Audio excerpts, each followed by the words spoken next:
할렐루야.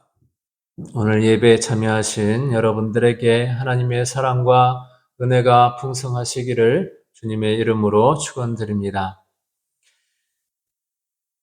부활주일에 부활의 기쁨은 부활주일 단 하루로 끝나는 것이 아니라 부활주일로부터 시작해서 50일 후 성령께서 마가 다락방에 모인 120명의 성도들에게 임하셨던 성령 강림절까지 계속되는 것이라고 말씀드렸습니다.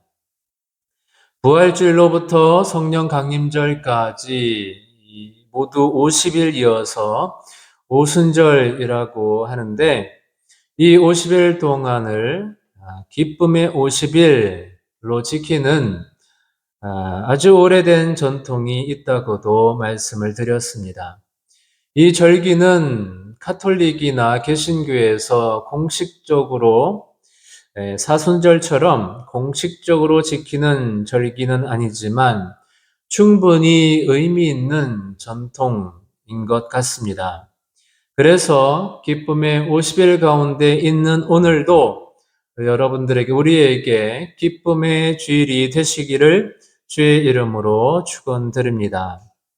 오늘 설교의 제목은 무뎌진 마음의 회복입니다. 그 내용은 계속해서 부활하신 예수님과 제자들, 특히 베드로와 관련이 있습니다. 살아보니 세상에는 정말 쉽지 않은 일이 많습니다. 중국에는 세상에서 가장 어려운 일, 정말 쉽지 않은 일은 나의 생각을 남의 머릿속에 넣는 일이다라는 속담이 있다고 합니다. 또 전 세계적으로 약 1억 4천만 권이 팔렸다고 하는 생텍쥐 베리의 소설 어린 왕자에는 정말 쉽지 않은 일은 사람이 사람의 마음을 얻는 일이다라는 글귀가 있다고 합니다. 그리스도인들에게도 정말 쉽지 않은 일이 있겠죠. 두 가지만 꼽아보라고 하면 무엇이 있을까요? 제 경험상 아마도 죄를 짓지 않는 일과 용서하는 일일 거라고 생각이 됩니다. 가톨릭의 고해성사라는 게 있죠. 천주교인들이 죄를 지을 때마다 고해성사를 하는 방이죠. 고해소에서 신부님에게 고백할 때 자비하신 하나님께서 용서하십니다라고 말해줍니다. 그런데 신부님들은 고해하는 신자들에게 다시는 죄를 짓지 마십시오라는 말은 하지 않는다고 합니다. 그것은 다시 죄를 짓지 않는 것은 불가능하기 때문이겠죠. 죄를 짓지 않는 것만큼이나 어려운 일은 남을 용서하는 일입니다. 내게 상처를 주는 사람, 나를 미워하고 나를 괴롭히는 사람, 나에게 원수가 된 사람을 용서한다는 것은 정말 어려운 일이죠. 그런데 이 두 가지 경우만큼이나 혹은 더 어려운 게 있다면 바로 자기 자신을 용서하는 일일 것입니다. 오늘 본문에 나오는 베드로가 정말 죽고 싶을 만큼 자기 자신을 용서하지 못했던 사람이었던 것 같습니다. 지난주에 살펴보았지만 오늘 본문에 등장하시는 부활하신 주님은 계산해 보면 지금 세 번째로 제자들에게 나타나고 계십니다. 지금까지 세 번의 만남 가운데 베드로에 초점을 맞춰서 살펴보면요. 첫 번째 만남에서 부활하신 주님께서 제자들에게 나타나셔서 주님이 부활하셨다는 소식을 듣고도 믿지 못하는 제자들의 믿음 없는 것과 마음이 완악한 것에 대해서 꾸짖으셨습니다. 여기서 마음이 완악한 것을 새 번역 성경으로 보면 마음이 무딘 것을 말합니다. 우리 새번역 성경으로 마가복음 16장 14절을 다 함께 읽어보겠습니다. 화면에 있습니다. 시작. 그 뒤에 11 제자가 음식을 먹을 때에 예수께서는 그들에게 나타나셔서 그들이 믿음이 없고 마음이 무딘 것을 꾸짖으셨다. 그들이 자기가 살아난 것을 본 사람들의 말을 믿지 않았기 때문이다. 예수님이 부활하셨다고, 부활하신 주님을 만났다고 하는 여인들의 증언과 엠마오로 가던 두 제자들이 예루살렘으로 돌아와서 부활하신 주님을 만났었다고, 그분과 말씀을 나눌 때에, 그분께서 말씀을 가르쳐 주실 때에 자기들의 마음이 뜨거워졌었다고 증언하는 그 증언을 들었어도, 또 베드로 같은 경우 빈 무덤을 보았어도 그럼에도 제자들이 믿지 못하고 있는 것과 그들의 마음이 무뎌진 것을 책망하셨습니다. 제자들은 왜 믿지 못하고 마음이 무뎌졌을까요? 제자들은 예수님이 죽은 나사로를 살리신 것을 보고 놀라워했을 것입니다. 예수님의 신적 능력을 보아 알고 있었습니다. 그런데 그 예수님이 십자가에 못 박혀 달리시고 옆구리에 창을 맞으시고 물과 피를 다 흘려 분명히 죽으셨으니 그 신적 능력도 함께 소멸되었다고 생각하고 이제 예수님께서 다시 살아날 방법이 없으니 그들의 마음이 무뎌졌을까요? 죽은 사람이 살아있는 사람처럼 눈에 보이는 것은 헛것밖에 없습니다. 그래서 누가복음에 의하면 예수님이 처음 제자들에게 나타나셨을 때에 예수님의 영인 줄 알고 두려워했다고 했습니다. 그들의 마음이 이미 무뎌질 대로 무뎌져 있었던 것이죠. 무뎌진 마음으로 실제를 보지 못합니다. 바이올린과 순례자라는 책에 나오는 내용입니다. 무딘 마음으로 살면 자신에게 일어나는 일, 주변에서 일어나는 일에 대한 감을 잃게 됩니다. 무딘 연장으로 일하는 바이올린 마이스터가 나무에 대한 감을 잃어버리듯 무딘 마음으로 사는 사람은 자신이 하는 일이 옳은지 제대로 하고 있는지 감을 잡을 수가 없습니다. 그러면 정작 마음을 써야 하는 일을 등한시하고 내버려 두어도 될 일에 지나치게 몰두할 수가 있습니다. 삶의 매 순간에 깃든 의미를 알아차리지 못하고 영적으로 깨어 있지 못하며 현재에 살지 못합니다. 그렇죠. 제자들은 무뎌진 마음으로 예수님의 실제 모습을 보고도 보지 못하고 믿지도 못했던 것입니다. 8일이 지나서 부활하신 주님과 제자들의 두 번째 만남에서 도마가 등장하는 것은 정말 흥미롭습니다. 도마는 8일 전 첫 번째 만남의 자리에서는 없었습니다. 나중에 다른 제자들에게서 부활하신 주님이 오셨었다고 들었습니다.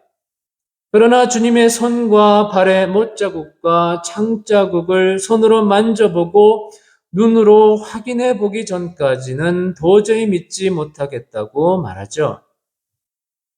요한복음 20장 25절 다 같이 읽겠습니다. 시작. 다른 제자들이 그에게 이르되 우리가 주를 보았노라 하니 도마가 이르되 내가 그의 손에 못자국을 보며 내 손가락을 그 못자국에 넣으며 내 손을 그 옆구리에 넣어보지 않고는 믿지 아니하겠노라 하니라. 8일 후에 예수님이 두 번째로 제자들 가운데 오셨는데 예수님은 도마에 원대로 해 주십니다. 보고도 보지 못하고 믿지도 못하니 도마를 통해서 직접 만져보도록 하여서 부활하신 주님의 실제를 확실히 믿으라는 것입니다. 그러고는 말씀하시죠. 믿음 없는 자가 되지 말고 믿는 자가 되라. 나를 본고로 믿느냐? 보지 못하고 믿는 자들은 복되도다. 그런데 이상한 것은요. 베드로를 포함한 6명의 제자들이 갈릴리로 돌아갔다는 것입니다. 예수님은 제자들과의 첫 번째 만남에서 이미 새로운 사명을 주셨습니다. 마가복음 16장 15절 다 함께 읽겠습니다.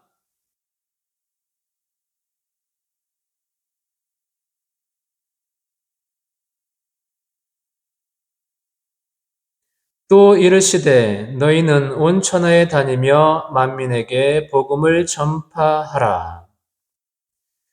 그들은 이 사명을 받은 후에 부활하신 주님을 또 만났었던 것이죠. 그 도마가 등장하는 만남 말이죠. 첫 번째 만남에서 방금 읽은 그 사명을 주시고 그 사명을 받고 두 번째 만남에서 부활하신 주님을 만져봐서 확인했는데 그들이 간 곳은 온 천하가 아니라 갈릴리였습니다. 갈릴리로부터 복음을 전하려고 했을까요? 아니죠. 옛날 직업, 업으로 돌아가기 위함입니다. 세 번의 만남 가운데 베드로의 초점을 맞춰보자고 했는데 처음 두 만남까지는 베드로는 사실 전면에 등장하지 않죠. 그냥 제자들 가운데 숨어 있는 듯이 있었고 두 번째 만남의 이야기에서의 주인공도 베드로가 아니라 도마였습니다. 오늘 본문에 나오는 주님과 제자들과의 세 번째 만남에서야 베드로가 등장합니다. 어쨌든 본문에서 베드로는 나는 물고기를 잡으러 가겠소라고 말하죠. 그러자 함께 있던 다른 제자들도 우리도 함께 가겠다고 그를 따라 나섭니다. 물고기를 잡으러 가겠다는 말은 3년 전 주님을 만나기 전의 직업, 즉 과거의 자기 모습으로 되돌아간다는 뜻입니다. 예루살렘을 등지고 낙향해서 이제부터는 주님의 제자이기를 포기하고 그저 평범한 갈릴리 업으로 살겠다는 것입니다. 예수님을 처음 만나기 이전으로 돌아가겠다는 것이죠. 주님께서 제자들에게 온 세상에 다니면서 복음을 전파하라는 사명을 주시면서 그 사명을 그냥 주셨습니까? 우리 마가복음 16장 17절과 18절 다 함께 읽겠습니다. 시작. 믿는 자들에게는 이런 표적이 따르리니 곧 저희가 내 이름으로 귀신을 쫓아내며 내 방언을 말하며 뱀을 집으며 무슨 독을 마실지라도 해를 받지 아니하며 병든 사람에게 손을 얹은즉 나으리라 하시더라. 사명을 주시면서 이런 약속의 말씀을 주셨습니다. 그러나 온 세상에 파송하시는 이런 사명을 받았어도 부활하신 주님을 두 번 만나 기뻤어도 제자들은 그 사명을 받을 수 없었습니다. 특히 베드로가 그러했습니다. 예수님은 이제 이미 제자들을 용서하시고 새로운 사명을 주셨지만 주님을 모른다고 3번씩이나 부인했던 자타가 인정하는 수제자 베드로는 여전히 마음이 무뎌져 있었습니다. 베드로는 겉으로 보기에는 단단해 보이고 강한 사람으로 보이지만 그의 내면은 여리고 열등감이 많았던 사람이었던 것 같습니다. 열등감이 많은 사람의 특징 중 하나는 상당히 자신감이 없고 기본적으로 나는 못난 사람이다. 나는 잘못되었다. 나는 쓸모없다는 생각이 마음의 중심을 이루고 살아갑니다. 그 마음이 들키거나 또 위협을 받을 때에 공격적으로 변할 수 있습니다. 예수님이 잡히시던 밤 칼을 꺼내어 대제사장의 종 말고의 귀를 자른 사람이 바로 베드로였습니다. 이렇게 공격적일 수 있고 또 다른 한편으로는 그 열등감이 더 깊어질 수 있습니다. 첫 번째 만남에서 예수님이 제자들의 믿음 없는 것과 마음이 무뎌진 것을 책망하실 때 베드로의 마음은 어쩌면 더 쪼그라들어 있었을 것입니다. 베드로의 이 마음을 저는 조금은 알 수 있을 것 같습니다. 저는 제가 생각해도 제 자신이 마음이 참 여린 사람이어서 이 점에서 베드로와 비슷한 것 같습니다. 그런데 베드로는 겉으로 보기에는 단단하고 강한 사람이라고 했는데 저는 겉으로 봐도 여린 사람, 힘이 없어 보이는 사람이라고 자타가 그렇게 보는 것 같습니다. 아무튼 전에도 말씀드렸었지만 몇 년 전에 하나님의 인도하심을 확신하고 교회를 개척했습니다.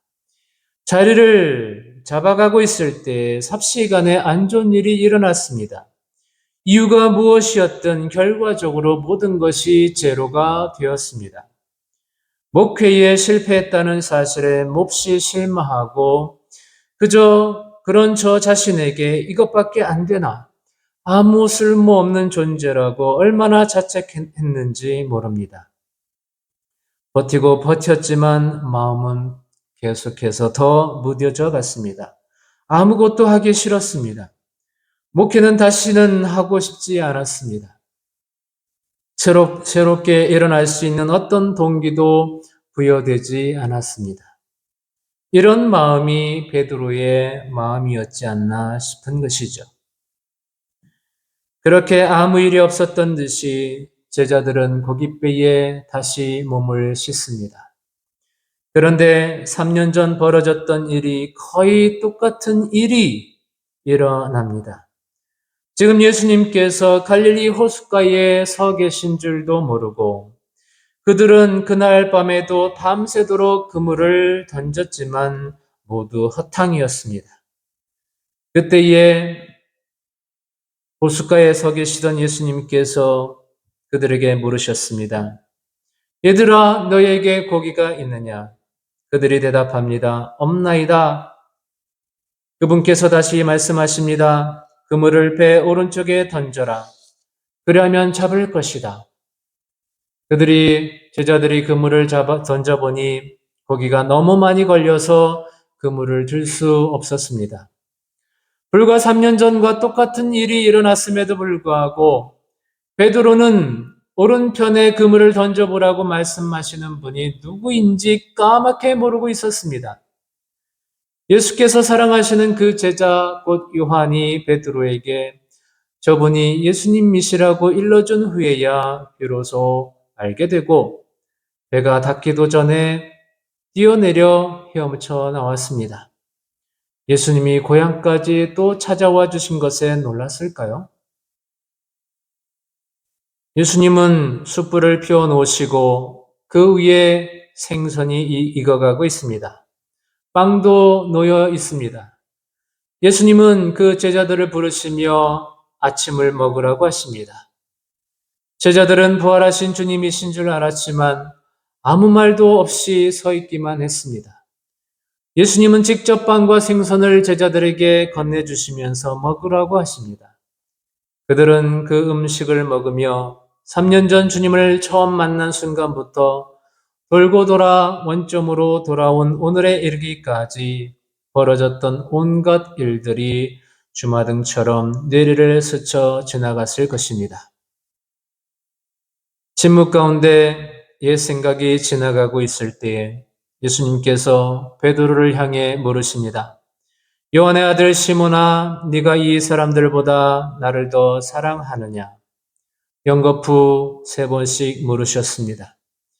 예수님이 베드로의 아픔, 슬픔, 열등감, 패배의식, 무뎌진 마음, 마음의 상처를 대면하게 하는 방식으로 처음에는 책망도 하셨지만 이제는 최종적으로 회복할 수 있는 실마리를 주시는데 그 실마리가 바로 사랑에 대한 세 번의 질문이었습니다. 베드로를 내면의 어두운 그림자로 몰아넣었던 나는 예수님을 모른다고 세 번 부인했던 것을 예수님은 네가 나를 사랑하느냐는 세 번의 질문을 하심으로 그리고 그 질문에 따라 베드로에게 나는 주님을 사랑합니다라는 세 번의 고백을 할 수 있도록 하심으로 그 어두운 그림자를 생명의 빛, 회복의 빛으로 대체하셨습니다. 또한 예수님께서 나를 사랑하느냐라고 물으시는 그 질문의 의미를 생각해 보면 나는 너를 사랑하는데 너는 나를 사랑하느냐일 것입니다. 그러니까 이 질문들은 나는 너를 사랑한다는 예수님의 사랑을 포함하고 있는 질문이었습니다. 베드로는 그것을 알 수 있었을 것입니다. 베드로야, 네가 비록 나를 세 번씩이나 모른다고 부인했지만 그럼에도 불구하고 나는 너를 사랑한다. 괴로워하지 말아라. 자책하지도 말아라. 나는 모든 것을 다 이해하고 이미 너를 용서했단다. 라고 말씀하시는 것입니다. 저도 예수님과 이런 대화를 나누고 싶습니다. 여러분은 어떠신가요? 그래서 여기 화면에 올려놨는데요. 저기 요한의 아들 시모나 그 자리에 빈칸으로 했는데 거기에 자기의 이름을 넣어서 예수님과 대화하듯이 한번 다 같이 읽어보겠습니다. 첫 번째 대화입니다. 예수님이 말씀하십니다. 시작. 윤서태 목사야, 네가 이 사람들보다 나를 더 사랑하느냐? 주님, 그러하나이다. 내가 주님을 사랑하는 줄을 주님께서 아시나이다. 내 어린 양을 먹이라. 두 번째 대화입니다. 윤서태 목사야, 네가 나를 사랑하느냐? 주님, 그러하나이다. 내가 주님을 사랑하는 줄 주님께서 아시나이다. 내 양을 치라. 세 번째 대화입니다. 윤소태 목사야, 네가 나를 사랑하느냐? 주님, 모든 것을 아시오매 내가 주님을 사랑하는 줄을 주님께서 아시나이다. 내 양을 먹이라. 베드로처럼 믿음에 실패하셨습니까? 나 때문에 교회가 갈라지는 아픔을 겪으셨습니까? 절망하고 있습니까? 주님은 우리를 이미 용서하고 기다리십니다.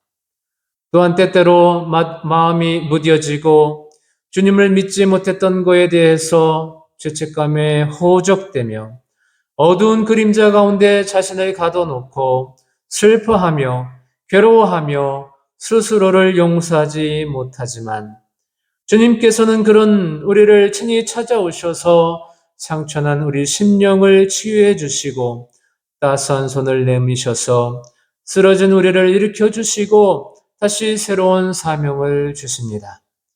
베드로가 갈릴리 호숫가에서 사랑의 주님과 다시 만나고 이제 자기 목숨보다 주님을 더 사랑하는 자가 되는 은혜가 있었던 것처럼 이 은혜가 무뎌진 마음이 회복되는 은혜가 우리에게도 있으시기를 주님의 이름으로 축원드립니다.